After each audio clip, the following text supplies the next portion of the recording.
Hi there, Selective Collective. This is Kim. This is what I've been doing today. I have my drawing here. It is a pyramid, if you're wondering what that line look is on her face. That is a pyramid, and she has the all-seeing eye at the top.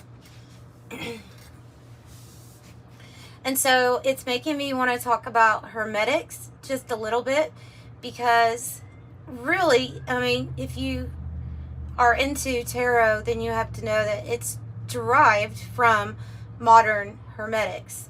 Tarot is. And hermetics, from what we know, comes from the time of Thoth, or when Thoth or Thoth, you can pronounce any way, actually.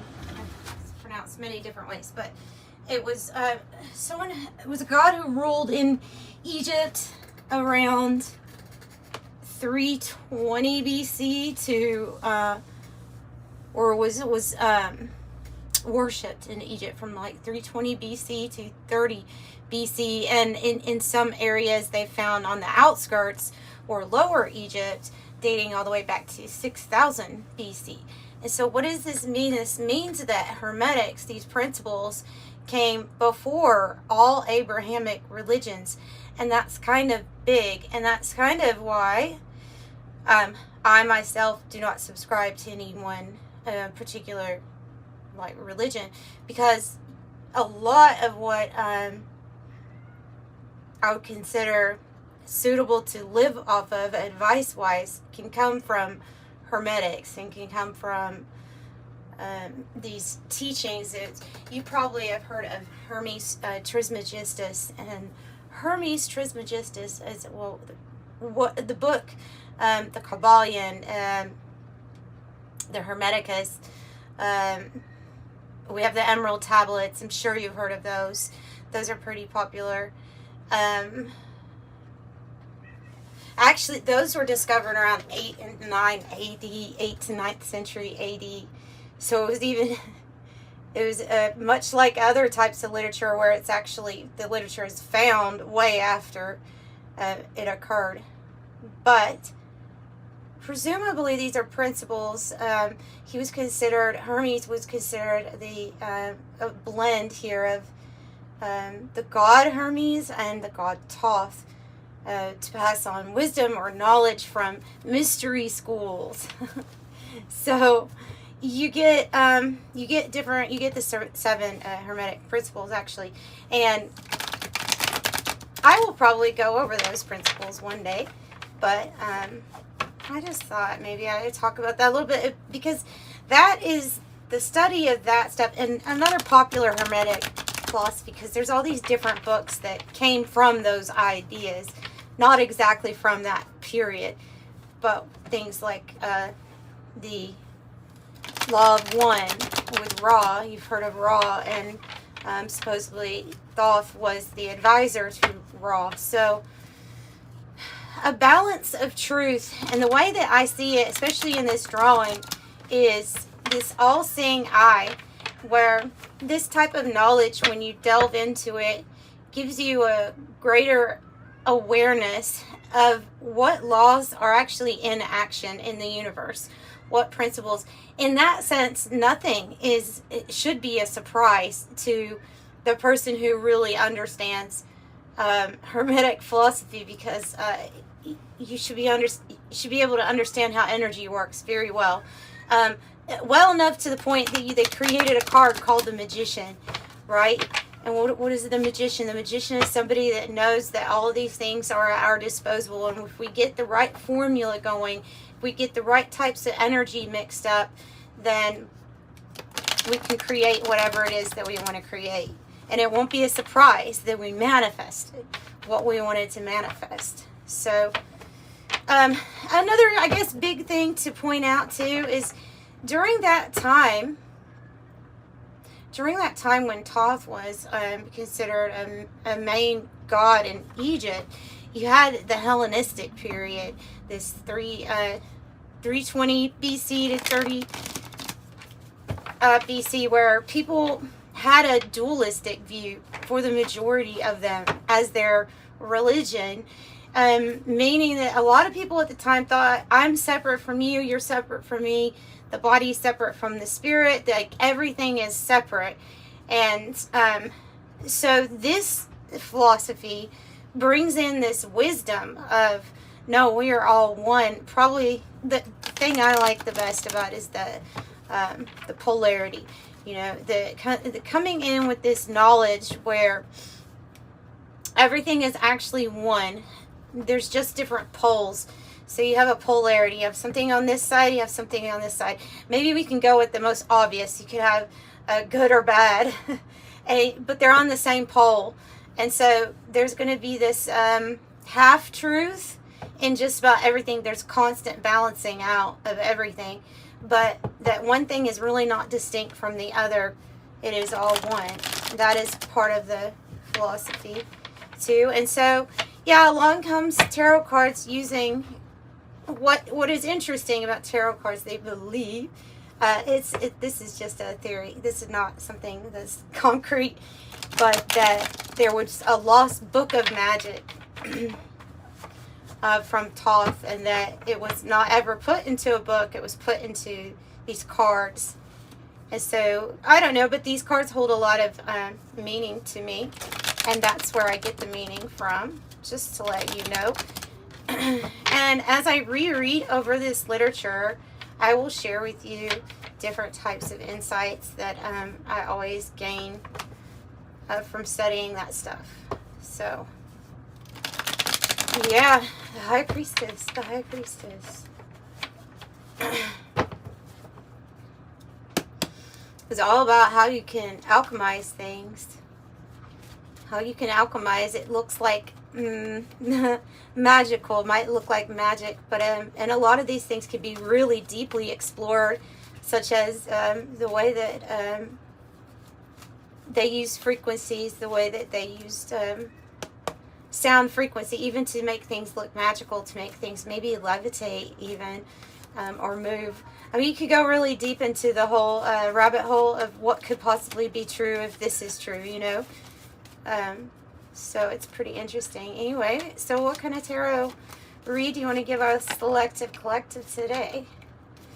The Fool and the Empress. I'm going to take them in the upright because this isn't necessarily predictive. This is a message reading. So this is about enlightenment, right? Enlightenment. The Fool in the original tarot will have a person that's already been enlightened, that's carrying this like staff or wand. I guess it's like a staff because it's holding it's the thing that's holding the bag. It points up to what ends up being the seventh ray on the sun. And the seventh ray is another like code or symbol. I love Hermetics because it's full of all these crazy symbols and things that are connected. I guess that's why they would call it like the mystery school, because these symbols are like connected to to Christianity even long before that even came about. So, you know, you could say that Christianity then gets some things from it. So it's not just Christianity, though. The seventh ray, or the number 7 in general, also it's very important with energy work. And the Empress can create whatever she wants to create. She's very abundant, very abundant. She is the builder, the 4 of Pentacles. She is the builder. So the message today is about what is it that you feel drawn to build? What do you feel drawn to create? We could have a lot of energy here of just wanting to hold on tight, maybe, so that we have this firm foundation. Maybe regarding our finances and our stability here. King of Pentacle energy is very stable, grounded, really good with finances. Yeah, 6 of Wands on the bottom. So we're building something, and we're building what looks to be like our stability. Okay.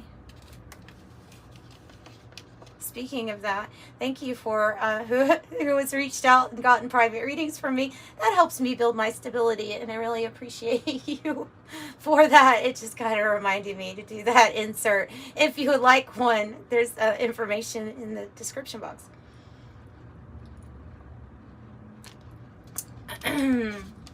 But what could you build? What could you keep on adding to? What could you keep on adding to? That's a strange message to get with the Four of Pentacles and the King of Pentacles. It's coming across to me as somebody that is maybe it's not a surprise, like laying down bricks for building blocks. So I was gonna say a mason. Now, yeah, these symbols and things like that, things that we get from hermetics, are found definitely in secret societies and people that maybe are responsible for building a whole lot, right?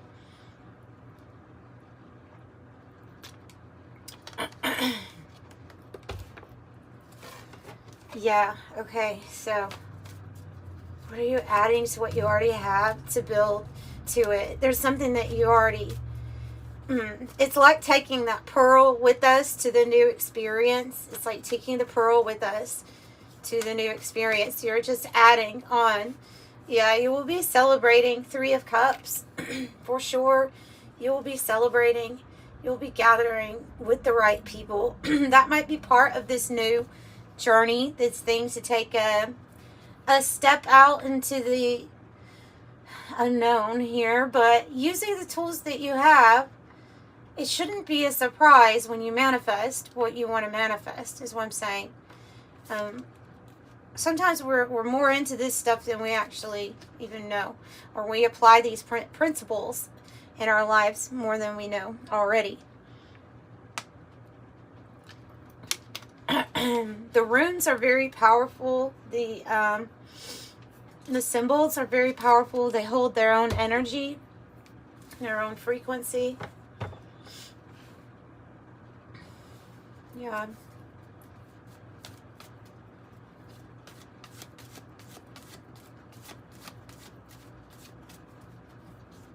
I'm telling you that if you want to manifest, they're like, okay, why are you leaving it that?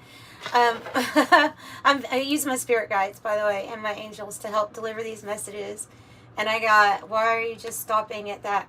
So why am I don't know. You can use the runes as the symbols that you see within hermetics. You can, even more powerful, you can combine the symbols that you already know from hermetics with your own twist. Let me give you an example of that. So if you have, okay, with your own twist, well, let's say it's just something very specific. If you have, say you're wanting to do energy for banishing evil eye around you, you could draw the evil eye symbol, and then you could do it a certain number of times, maybe representing each person that you think is the main cause of this energy being in your life.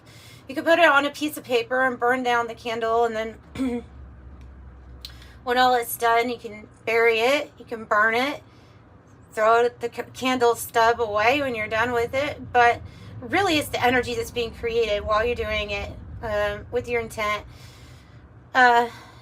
And it's not really magic. It's just directing your energy and into something that is a main element, which is fire. I like to work with fire. And so yeah, you can take that. Okay, so another way to make it your own, if you have a certain maybe you have a certain number that has a certain meaning to you. So say you have a symbol and it has one circle. Well, you add so many more circles to equal what is meaningful to you. I don't know, just there's something about taking what we already know from history and adding a little bit of our own spice to it, making it, I don't know, it's like you're owning it a little bit more. This stuff is very fluid and open for you to add to it. Add to it. You can create opportunities. You can create, through Hermetics, you can create opportunities. You certainly can. You know, where, for one thing, it helps if there's a corridor with a bunch of doors and you don't know which ones are open or not, it sure helps to have the light on. It helps to have the light on, and then you can just go. Instead of trying every door that has already shut and locked, you can turn the light on and you just spot, oh, that one's open way down there. I'm going to skip ahead. And that's kind of what I feel like this energy gives people the ability to do, is it turns on a light where it was dim, and you're able to skip ahead. It's like a fast track, but it's only because of this Ma'at, right? Thoth was known as like the holder of Ma'at, the great scales with no equal, meaning there was no one that was better at balancing things out in the way that that energy was able to balance things out. And Ma'at meaning the truth, right? And then the truth was, we find out half-truths with everything, just as because of part of the philosophy principles, because of the principles. So here's that with this beautiful opportunity. So good. Let's see what else we get. We're just kind of pulling cards here. I'm pulling a little bit from the philosophy and a little bit with your cards coming out. So we see a lot of Pentacle, a focus on your finances. Why did I say it like that? Finances. On your finances and on the practicality. You want stuff. All right. You want to maybe manipulate the energy so that you have more of something, so that you feel safe, so if you feel comforted, then this would probably be a good philosophy for you to live by, because it's achievable. There's not much judgment either. There's not much judgment, even though there are scales. It's only because there's this polarity. So there's always going to be this weighing out. The energy will rectify any situation that needs to be judged, is what I'm getting. The energy of the universal laws that are already in place, that is the judge. You don't, and some places call it things like karma, the law of cause and effect. Look, we have different things that we call it, but there is truth to be found in what the energy creates. Yeah. Okay. Deep breath.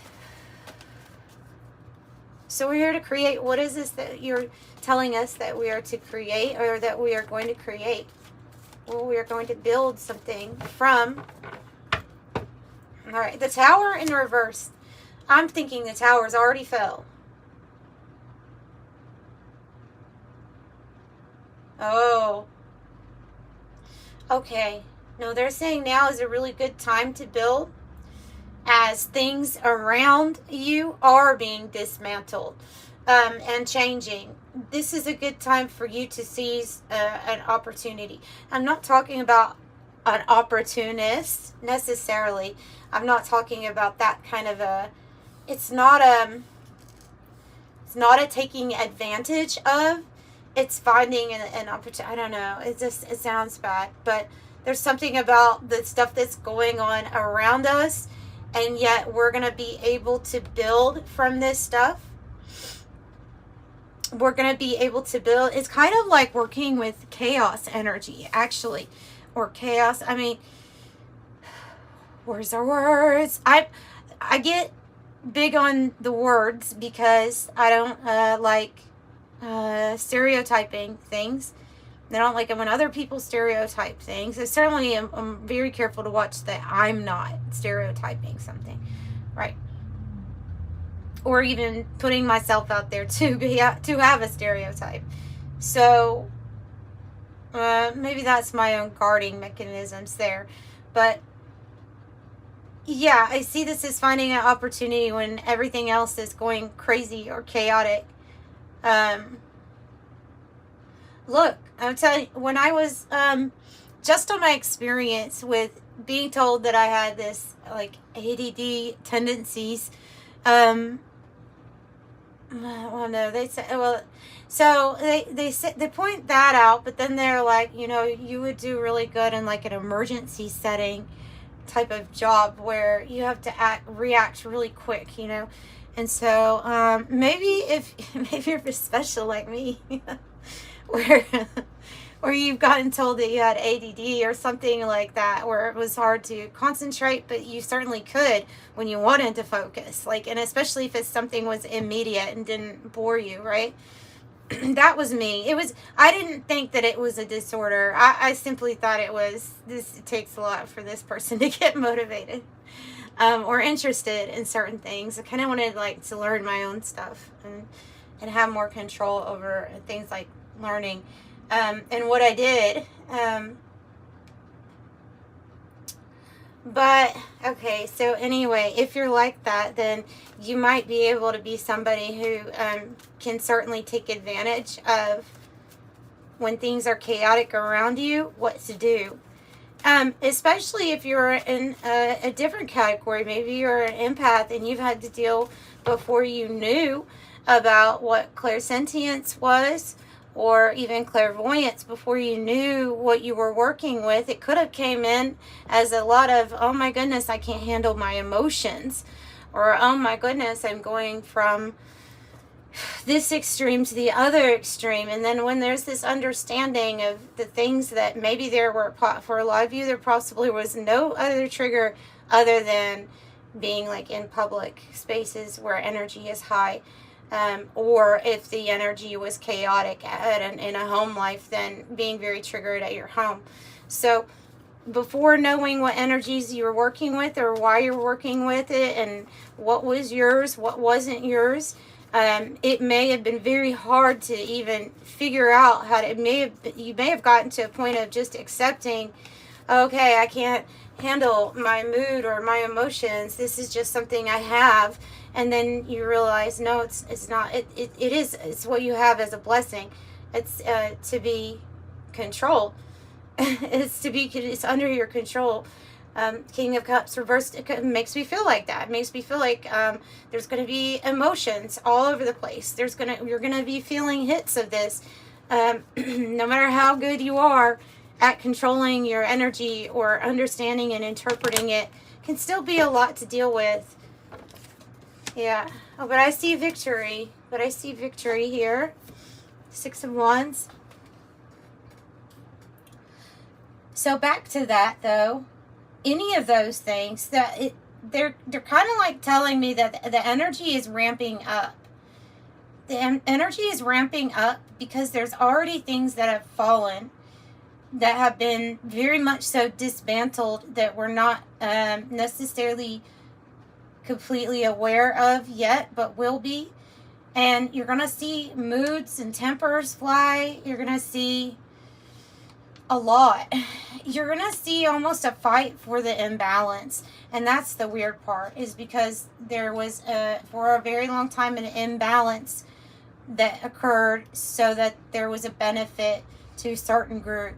And those secrets are kind of like out, right? Those secrets are out. And that way of life, I think, is on its way out also.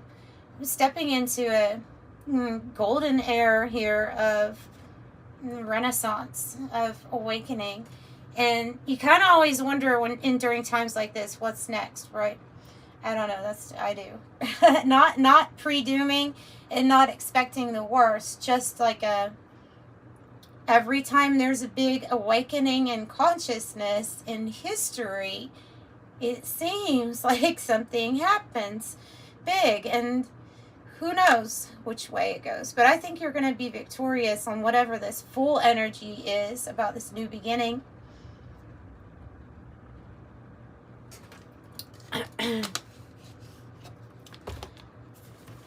So, victorious, recognition. The Chariot in the reverse. What do we have the Chariot in the reverse? What is the Chariot in the reverse? Tell me what the Chariot in the reverse is. Let me get another Let me get another deck, though, to figure that out.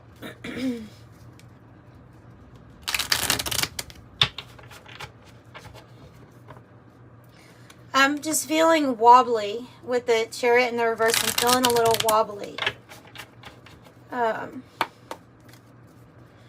Tell me about, not necessarily a standstill, but wobbly. Okay, maybe we're gonna feel wobbly because there is a new wheel of fortune. There's a new, like I said, something's going to happen. This is fortunate for us that are watching this message. That's the message is getting to you.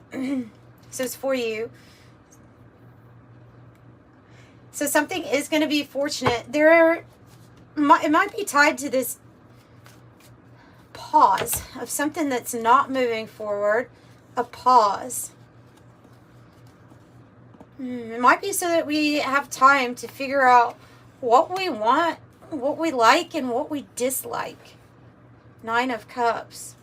I'm going to take this, I don't know if I took it down or not, but I want to move my camera. There we go. The 9 of Cups reverse lets us know what areas do we feel dissatisfied with. What areas are not making us feel pleasing? What areas are our choices self-sabotaging ourselves? 6 of Wands, 2 6 of Wands, 6 of Wands, 6 of Wands. You'll have victory over this. All right, so some of you are dealing with unhappiness in a current place, but doing your inner works because you know that you're creating from the inner world. You know that. You know the inner work is very important. You all are going to have victory. There has to be a time where we analyze this so that we bring about the changes we want. And I have Judgment and the Lovers. Judgment and the Lovers. Very angelic guidance here.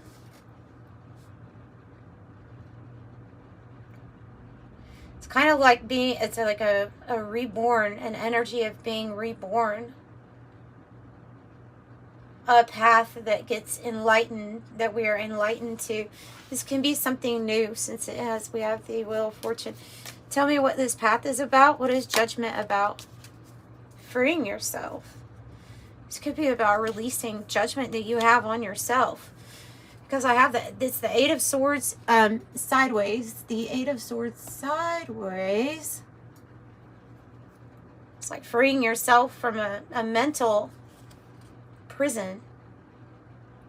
Where have we been obsessing? Where have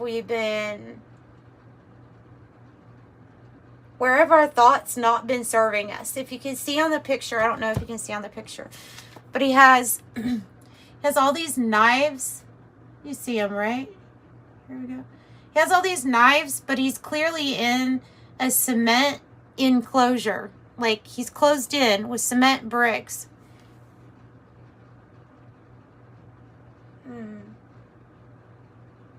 That's interesting.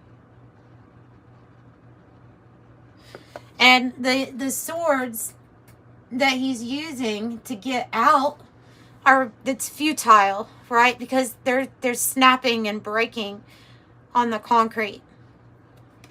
You're not going to get out of this with obsessively thinking or worrying. You're not going to get to this next good place that you want to be at with that type of energy. What are you meaning by the 4 of Pentacles for us?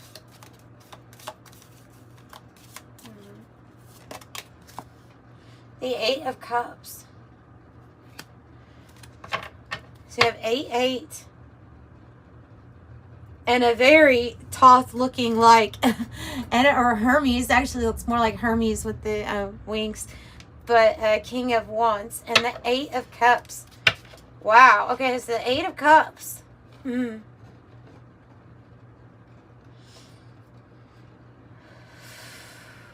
Look, I think it's bringing in an era where we're having an end, or we're trying to get an end to overindulgence, overconsumption, overdoing it. there's something that we were attached to, that the effects, or the cause and effect in our life was not giving us the results that we were wanting, but we were holding on to it. We get attached to things. We get attached to patterns and behaviors. We like that. I don't know, but we like that in a way.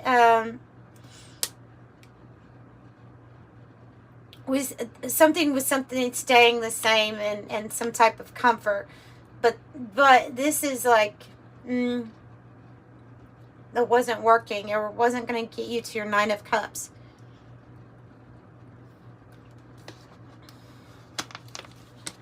It's like a person walling themselves off from a new experience, putting up boundaries to a new experience or a new path.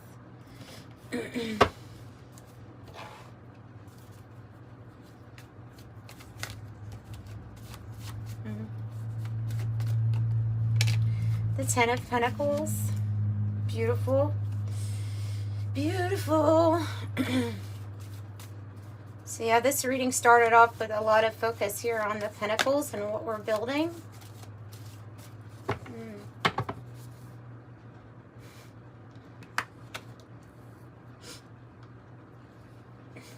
This has to do with somebody that you're not going to be working with. It could be it can be other, if there are other energies or people who are not as balanced as you, or not doing as well as you. They could be saying like, might be time to use that sword with the Queen of Swords and cut out anything that's kind of distracting you from your main priorities. It'd be hard to work with this energy. I'll get more with the other deck on that. The 10 of Pentacles is wealth. It is a completion. It's having a family legacy, passing on family legacy. The Devil. Oh, the Devil and the 7 of Swords. The 7 of Swords. Okay. Well, that's kind of interesting, though, because both of these can mean developing a strategy and not telling anybody about it. Well, one could be about the material realm, the strategy for acquiring what you want on the material realm. And then this could mean the strategy involves you keeping something to yourself. Maybe keeping something to yourself about wanting to go in a different direction, like until you do, or until something is made more manifest, because there might be an energy here that you're really just not getting along with very well. King of Cups reverse, 3 of Pentacles reverse, a very off balance person, insane in the membrane, kind of like that. Knight of Cups is an offer, unexpected. Whoa. And then we have the Empress. It is a new journey for this Empress energy. You have the Empress twice out here. The Empress. She's looking in a mirror. She's very abundant. Very fertile, very abundant. And so a cup of love looks like it's going to be coming your way as an offer to get something moving for you in your life. Listen, look at this. Tell me more about the Devil, please. Tell me more about the Devil. Your 9 of Cups, upright. So, I mean, this can really be about strategy, and I'm thinking it's more about that. Because this is when we are picking the right things for ourselves, to be self-satisfied, having our emotional needs met. You have the 2 of Pentacles, so you'll have a decision that's tied with this. Bringing in changes, big time decision. What's the 7 of Swords? The Magician. Okay, so yeah, this is about keeping a strategy to yourself. Personally, I think it's about how you're going to overcome this 5 of Pentacles energy here, which is a temporary but nonetheless a really difficult struggle, either with finances or lack in some area of our life, right?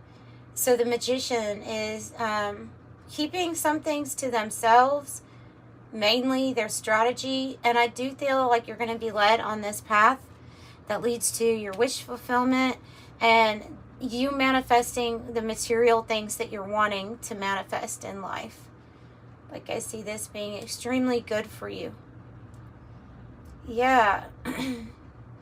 Yeah, so that's what I am getting, guys. That's what I'm getting. That's what I'm getting. Let's pull an angel number message for you. Wrap it up. Hope you liked your reading. And I hope you liked the drawing. It wasn't something, it didn't take me a super long time to do. You can tell it's just quick, but it was inspired by the pyramids.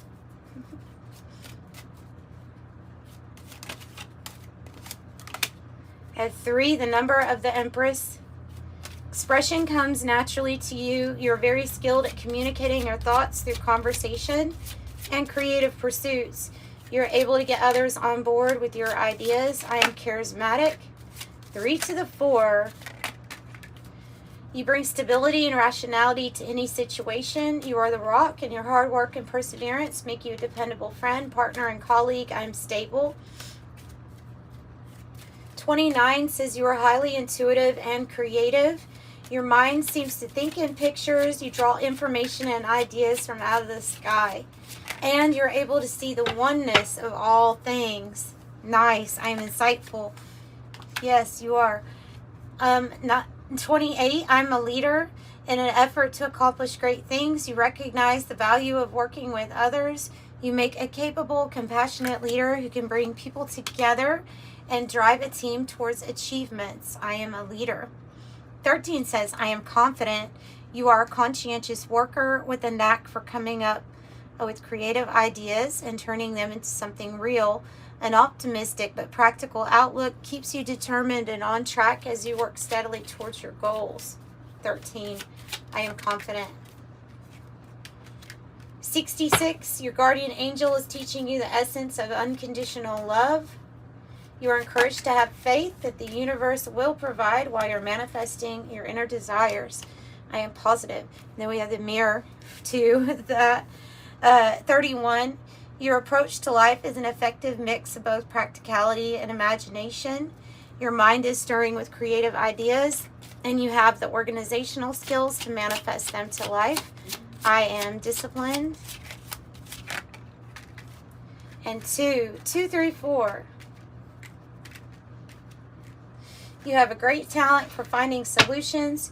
Your intuitive, unbiased nature allows you to see all sides of any situation and advise others to the most fair and beneficial outcome, as well as 666, which says a wake-up call for you to re-examine your situation and change the direction of your thoughts so you can raise your vibration to a more positive frequency. I am centered. So that's what I've got for you all, Selective Collective. Thanks for joining me. Sending you love and light. Bye.